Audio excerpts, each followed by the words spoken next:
তো গাইস, তোমাদের সকলকে নমস্কার জানিয়ে আজকে ভিডিওটি শুরু করছি। আজকে ভিডিওটা হচ্ছে কোনো কিছু প্রোডাক্ট নিয়ে নয়, আজকে একটা পাসবই নিয়ে। এই পাসবইটা হচ্ছে 1894 সালের পাসবই, যার নাম হচ্ছে পিএনবি, অর্থাৎ পাঞ্জাব ন্যাশনাল ব্যাংক। ব্যাপারটা বললাম, বুঝতে পারলেন? এটা প্রায় 100 বছর আগেকার বই। সে বইটি আমার হাতে এসেছে। বইটা আমি অনেক কষ্ট করে পেয়েছি। আমার বাবার বাবা, তার এই বইটি ছিল। তো বইটি আমার বাড়িতে যত্ন করেছিল, তাই বইটা আমি পেয়েছি। তো এই বইটার ডিটেলস তোমাদেরকে বলছি। এইটা হচ্ছে পিএনবির বই। এখনকার পিএনবি বই তোমরা তো জানো, যেটা পাঞ্জাব ন্যাশনাল ব্যাংকের পাস বই, কতটা ডেভেলপমেন্ট হয়ে গেছে। আর এইটি প্রায় 100 বছর আগেকার বই। তো তোমাদেরকে বলছি এই বইটার কিছু ডিটেলস। এই পাস বইটা কবে কোথায় শুরু হয়েছিল, কী বৃত্তান্ত, একটু মন দিয়ে ভিডিওটা দেখবেন, ঠিক আছে? তো চলুন শুরু করা যাক।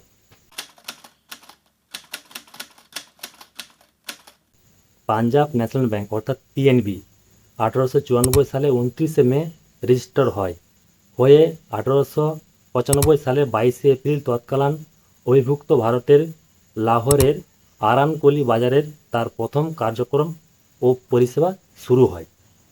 এটি সম্পূর্ণ ভারতীয় পুঁজি পরিচালনা গড়ে ওঠার প্রথম বিদেশি ব্যাংক, ঠিক আছে? লাহোর তোমরা কোথায় ভালো করে জানো, আমি সেটা পরে বলছি। তো আগে চলো, এটা রেজিস্ট্রেশনের তারিখ হচ্ছে 19শে মে 1894। এর কার্যক্রম শুরু হয় 12 এপ্রিল 1895 সালে। স্থান ছিল আনারকলি বাজার, লাহোর, অর্থাৎ বর্তমান পাকিস্তান। সেই সময় পাকিস্তান ভারত একই দেশেরই ছিল, ঠিক আছে, আলাদা হয়নি। তারপরে আলাদা হয়েছে, আমি তার ডিটেলসটা পরে বলছি। আচ্ছা, উল্লেখযোগ্য প্রতিষ্ঠাতা, এইটি যে যে উল্লেখ করে এটি বানিয়েছিল সেই সব নেতাদের নাম: দয়াল সিং, মেজেটিয়া, লালা লাজপত রায় এবং বিদেশি কিছু আন্দোলনের অন্যান্য সব নেতারা ছিল।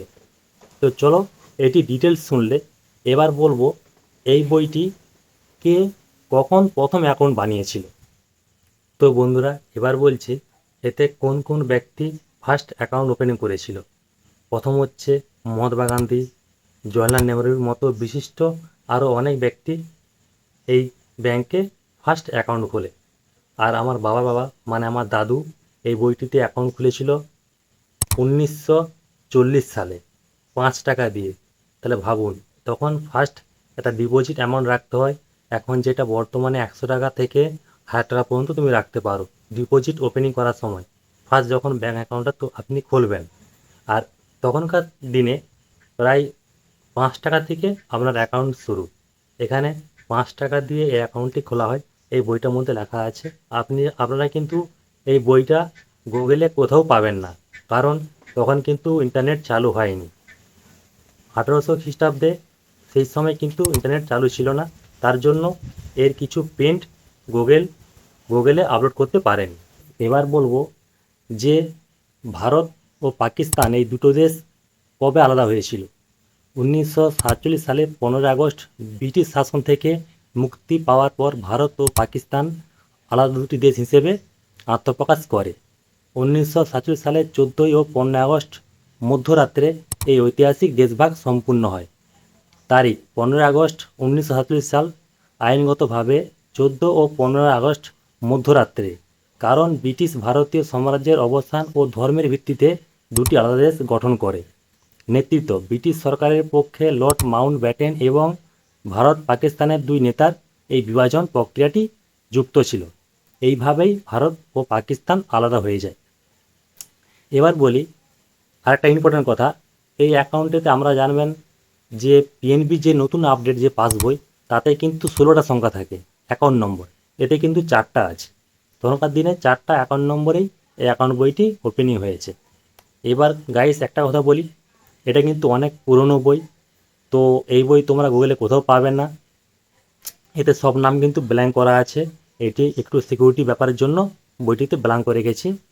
আর আমার ভিডিওটা তোমাদের কেমন লাগলো তোমরা অবশ্যই কমেন্ট করবে, শেয়ার করবে। আর যারা ইউটিউবে দেখবে চ্যানেলটাকে সাবস্ক্রাইব করবে। এরকম ইনফরমেটিভ ভিডিও পেতে আমাকে একটু ফলো করবেন। আর ভিডিওটা কেমন লাগলো এটা কমেন্টে কিন্তু অবশ্যই বলবেন। আর যদি কারো কাছে এরকম পুরনো বই থেকে থাকে তাহলে সেটি কমেন্টে ফটো পোস্ট করবেন। আর দ্বিতীয় কথা হচ্ছে, নেক্সট ভিডিও আসছে এসবিআই ব্যাংক।